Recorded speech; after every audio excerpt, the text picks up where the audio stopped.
Hello everyone, welcome back to English with Jenny, where we turn everyday moments into real English practice.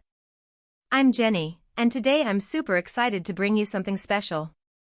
Imagine this, it's a busy weekday evening, you want a restaurant-quality dinner, but you don't want to spend hours in the kitchen or order takeout again. That's exactly what we're solving today.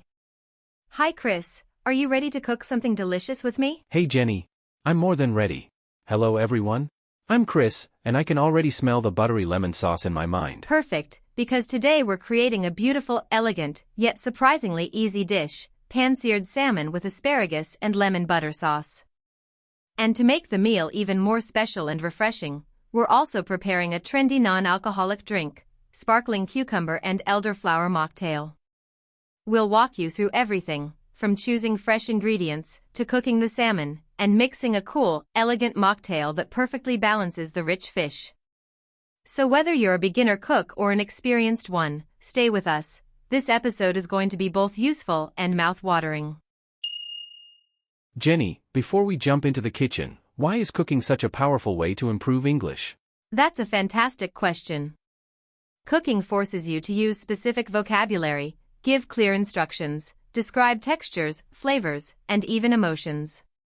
When you can confidently say the salmon has a crispy skin and flaky center, you're not just cooking, you're speaking like a native. I completely agree. Plus, preparing meals at home helps you eat healthier, save money, and impress your friends and family with both your food and your English. Exactly. So let's make this fun. We're going to role-play as two friends preparing a special dinner together, complete with a stylish mocktail. Ready to go shopping with me? Chef Chris. Lead the way. Chef Jenny.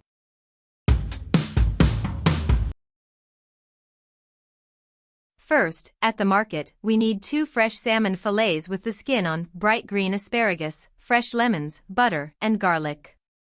For the mocktail, we'll pick a crisp cucumber, fresh mint, elderflower cordial or syrup, sparkling water, and a lemon for garnish.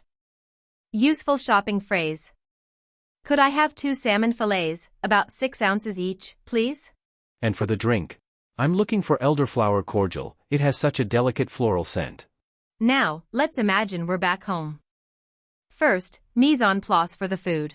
I'll pat the salmon dry, then season both sides with salt, black pepper, and a touch of garlic powder.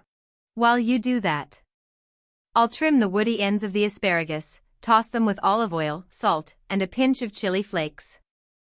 Key cooking verbs today: pat dry, season, trim, toss, and sear. Pan-sear means cooking quickly over high heat to get a golden, crispy crust. Time to cook. Heat the oil in a non-stick pan over medium-high heat, place the salmon skin side down, and don't move it for 4 minutes. Let it develop that beautiful crispy skin. Meanwhile, roast the asparagus in the oven at 425 degrees Fahrenheit for 12 minutes, until tender but still with a nice bite. While everything is cooking, let's prepare the lemon butter sauce. Melt butter, add minced garlic, cook until fragrant, then add fresh lemon juice and zest. Finish with chopped parsley, and season to taste. Now, for the perfect pairing, let's make our sparkling cucumber and elderflower mocktail. This drink is so trendy right now, fresh, light, and elegant. First, chill the glasses in the freezer for 5 minutes, so the drink stays refreshingly cold. Next, muddle a few slices of cucumber and some fresh mint leaves in the bottom of the glass, to release their fresh flavors.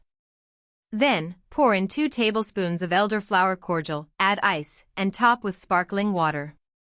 Stir gently with a steady hand, garnish with a thin cucumber ribbon and a lemon slice on the rim, and it's ready. Wow, look at that beautiful sparkle. The effervescence from the sparkling water cuts through the richness of the salmon perfectly, it keeps the meal from feeling heavy. Exactly. When you take a sip, you'll notice fresh cucumber notes, delicate elderflower fragrance, and a bright hint of lemon. It's the ideal non-alcoholic drink for any age, modern, and very Instagram-worthy. Let's highlight the key vocabulary and expressions. Crispy skin and flaky center, for perfect salmon. Tender but with a nice bite, for vegetables. Muddle, gently crush ingredients to release flavor. Effervescence, the bubbly feeling from sparkling water. Garnish, decorate the drink beautifully. Season to taste, adjust seasoning until it's just right. And pairing, choosing food and drink that go well together. Wonderful! Here are 5 practical tips you can use this week. 1. Always pat protein dry before searing for the best texture. 2. Chill your glasses first when making mocktails, it makes a big difference. 3. Don't be afraid to muddle ingredients, it brings out fresh flavors. 4. Practice describing your dish and drink out loud, it's excellent English practice. 5. Try creating your own pairings. Salmon with this mocktail is elegant, but you can experiment with other combinations too. Great advice.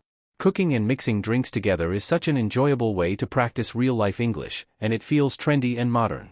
We've reached the end of today's delicious episode, but before we say goodbye, here's a quick recap. We shopped for fresh ingredients, prepared a beautiful pan-seared salmon with asparagus and lemon butter sauce, and created a refreshing sparkling cucumber and elderflower mocktail to go with it. The combination is light, elegant, and perfect for any occasion. Thank you so much for cooking and mixing along with us today. If this episode made you hungry or thirsty for more, leave a comment and tell us. Would you try this salmon dish, or which mocktail flavor would you like to try next? We read every comment and love your ideas. If you enjoyed this episode, hit subscribe, share it with a friend who loves cooking or beautiful drinks, and join us next time for more practical everyday English. Until next time, keep your kitchen creative, your mocktails sparkling, and your English flowing beautifully. Take care, stay inspired, and happy cooking. Bye everyone. Bye.